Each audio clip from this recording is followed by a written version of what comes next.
世界盃2026快訊今日係已經打到去呢個16強嘅第二日啊，咁啊亦都係上演咗兩場淘汰賽，其中兩場都極具苗頭嘅賽事。咁當然梗係講咗啱啱冇幾耐之前舉行嘅呢一個英格蘭對墨西哥呢場賽事先啦。咁啊英格蘭呢場波咧對住墨西哥咧頭咧，哇！墨西哥係威係勢喎，又話去到咩海拔超過7000尺嘅阿茲迪球場啊，又講到咧墨西哥咧89場正式賽事咧只係輸過2場啊，同埋咧呢場波咧因為咧暴風暴咧延遲咗1個鐘啊先開波，咁啊又有個講法就話即係本來咧諗住改為係英國時間晚上7點，咁啊最好你梗係咁提早改啊，大佬！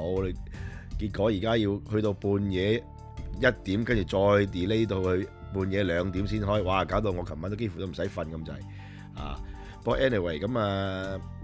我都即係都收尾都諗過，不如都係睇錄播。但係收尾既然都點呢2鐘，我撞到正，我又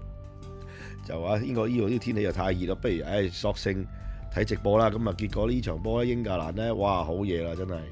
嗱，首先講下呢場波發生啲咩先啦。嗱，呢場波其實一開波咧，其實都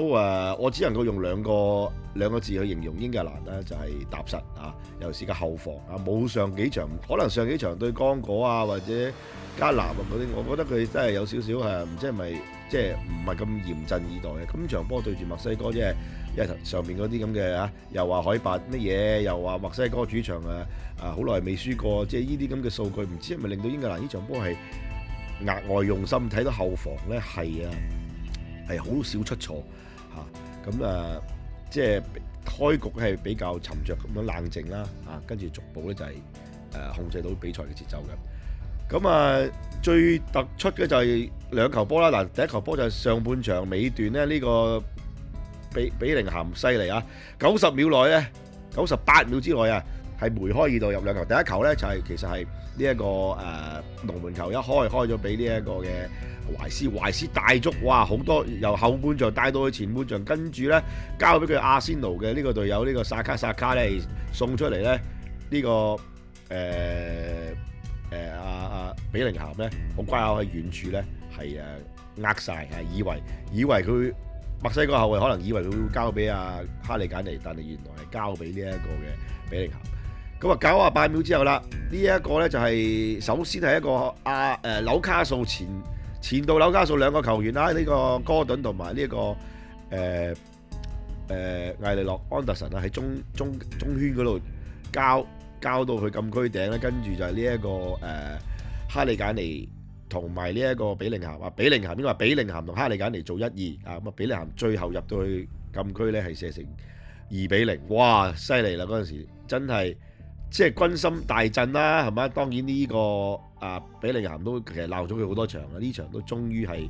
展示出佢喺中場嘅可以做到嘅世界級嘅功架啦。咁但係咧仲有一球咁就深尾就呢個墨西哥就好快就追和啦，追翻成2-1較接近嘅比數。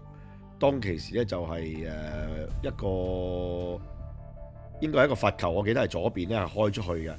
咁就係要講嘅就應該係呢一個干沙咧係個波咧係解圍唔係好踢得好遠，呢個波竟然就俾對方嘅呢個昆諾尼斯咧係控定跟住再係即係有足夠時間俾佢抽入呢個波其實都有少少覺得，如果英格蘭擺多個人去阻住昆諾尼斯，可能呢個波咧就未必俾墨西哥追和嘅唔係追和，即係追成較接近嘅2-1嘅。咁領先緊2-0同2-1就爭好遠啦。咁當然亦都要繼續讚比靈咸，就係因為幾乎墨西哥有一球波係幾乎係追和2-2嘅。當其時就係呢一個中堅墨西哥中堅嘅呢個蒙迪斯咧，就喺呢一個小禁區嗰度阻緊咧，就好彩俾比靈咸咩及時咧係飛身解圍咧，係令到英格蘭咧至少都保持住2-1嘅優勢咧，係領先咗上半場。咁如果你話即係2-1其實2-0我就我覺得梗係更加好啦，更加定啦。但係2-1都其實都少危嘅，因為你始終都係俾墨西哥即係即係有間嘅希望啦嚇。咁2-2更加大鑊啦，咁但係好彩2-1咁啊。下半場啦就更加戲劇化咯，就係呢一個昆沙因為對住呢一個加拿大啊一次過高嘅攔截，咁啊俾球證咧睇咗 VAR 之後咧，直接咧出示紅牌咧趕出場。咁英格蘭呢個時候咧，咪梗係騰㗎啦，係嘛？打10人，尤其是仲要係真係擺明作客㗎嘛。但係英格蘭都好彩，呢個真係呢個係杜曹，我覺得佢俾個 credit 佢嗱。收尾咧好快，英格蘭都有小運，就係好快咧呢個安東尼哥頓咧好快走入去個禁區嗰度，令到對方咧係要用超技術咧係用要嗰個龍門咧係要勾跌佢咧嚇，就搏低個12碼。哈利簡尼亦都好冷靜咁樣射成3-1啊！咁但係咧呢一個又好快，呢個球證真係一手起刀落喎，即係當然佢都有睇完 VAR 嘅，咁但係老實講，佢睇 VAR 嗰刻都估到佢係會判12碼噶啦，就係當其時呢個哈利簡尼喺禁區之內咧，今次到佢咧係犯規啦。咁啊，其實嗰個波咧都幾爭議性，因為佢係當其時同另一個墨西哥球員咧爭嘅時候，佢個波係起腳嘅時候咧係撞到對方隻腳啊咁樣。咁你話係唔係要判佢12碼咧？其實商榷嘅。當其時前英格蘭隊長呢個舒尼亞做評述都話都唔同意呢球波應該判12碼嘅。無論如何點都好啦，咁啊最後墨西哥就憑呢個詹美尼斯咧射成3-2，哇！但係咧已經有5個入球，但係場波嘅比賽呢場波未完嘅喎。咁嗱當然咧就之下落嚟咧，其實因為打到呢個時候咧，一定係靠中後場嘅球員咧去撐住㗎啦，3-2。因為其實嗰陣時都仲係有睇翻係當其時嘅時間咧，係應該係仲有英格蘭對方射個12碼，即係話仲有成20至25分鐘咧，甚至30分鐘咧係可以追和嘅。咁所以就係話英格蘭咧係保住呢個勝果咧，都要出一啲奶力啦。咁就係首先當然要講嘅就係呢個碧福特啦。碧福特喺餘下嘅時間都可以講得上係佢後邊咧指揮啦。尤其是咧，其實碧福特尤其是上場波喺16即係去對呢個剛果嗰場近處失手係被輿論咧係不斷咁樣炮轟嘅。咁壓力係大嘅。咁尤其是喺頭先講咗所謂呢個咁嘅墨西哥地獄球場啦咁呢個愛華頓嘅龍門咧都係可以講得上係喺打英格蘭以嚟嘅其中一場咧最精彩嘅一場賽事啦咁其實要提翻就話今場波咧，佢頭就已經係救咗2球咧，詹美尼斯嘅1球頭槌，1球咧就係詹美尼斯第一球波，我記得佢就係比福特係嗰陣時係飛身咁樣咧係撲救嗰球波係好靚嘅咁就去到上半場尾段咧，詹美尼斯又有一個機會，當其時咧又係碧福特表演啦一個非常之驚人嘅反應就係飛身向呢個高空咧托出對方嘅勁射咧令到英格蘭咧係冇再輸波或者係被對方追和。咁最關鍵嘅應該就要講到就係最後嘅11分鐘補時階段啦。咁杜曹咧嗰段咁樣換入咗2個後衞，一個就係丹班，一個咧就係史賓斯。其實史賓斯就換咗呢個奧尼利啦，因為奧尼利好似同對方嘅球員咧係有啲爭拗咧，食咗張黃牌咁啊。杜曹咧穩陣起見咧就換咗史賓斯入嚟代咗佢個位，同埋丹班咧，同埋之前再換埋史東斯咧係打5個後衞，咁全力死守嘅。杜曹咧就結果係收到成效喎，尤其是要點樣，當然就係讚紐卡素嘅中堅呢個丹班啦佢係今次世界盃第一次上陣嘅後衞啦，但喺短短10幾分鐘咧，竟然錄得6次解圍，可以講得上係創下1966年有完整數據以嚟咧最遲後備入替嘅球員嘅世界盃解圍嘅紀錄。咁講起上嚟呢位紐卡素嘅球員都真係值得要講下佢嘅成功故事啦，因為佢曾經係細個嗰陣時被紐卡素放棄，冇入到去踢紐卡素，跟住咧要搞到要去超級市場呢個 Asda 嗰度咧就要執呢啲手推車賽後咧佢更加話咧永遠咧都唔會忘記呢一晚嘅。咁呢一段其實咧點講啊？當然就係即係除咗呢個杜曹嘅調動得宜之外咧，碧福特喺禁區裏邊嘅指揮咧，又同埋出營同埋處理高空嘅波咧，都係非常之出色㗎。咁啊，最終咧英格蘭咧以一場咧極具說服力嘅勝利咧，係打贏咗呢個所謂嘅阿茲迪嘅魔咒啦，昂然入八強。而下一關等住佢咧就係啱啱咧，我哋正要講嘅就係另一場波就係打贏巴西啊，由呢個荷蘭特領軍嘅挪威啦。呢一場賽事就係較早前舉行嘅呢一個挪威對呢一個巴西嘅賽事，咁啊結果挪威咧就憑住荷蘭特入兩球2-1擊敗呢個5屆冠軍嘅巴西咧，爆冷啊！歷史性第一次係打入世界盃嘅8強噶。咁啊，挪威開賽40分鐘已經係首先破網，咁啊當其時判越位，咁啊呢個波其實雖然話就越位喎，呢個係應該係貝格咧係送呢個波出嚟嘅時候，咁但係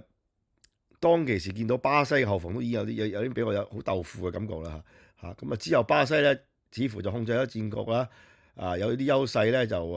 又入唔到波啊咁樣，咁尤其是最值得講就係應該係去到15分鐘呢個本奴管馬雷斯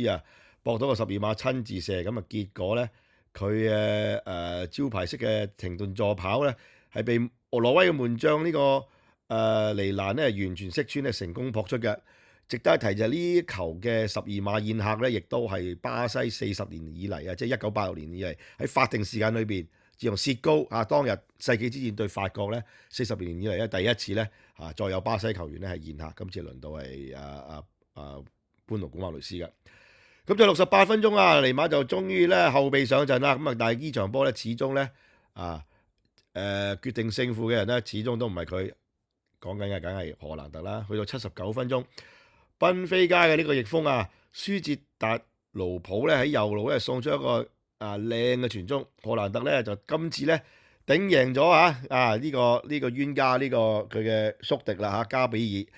爾頭槌建功為挪威咧首先打紀錄嘅。咁呢球波咧睇翻慢鏡，其實咧當然夏蘭特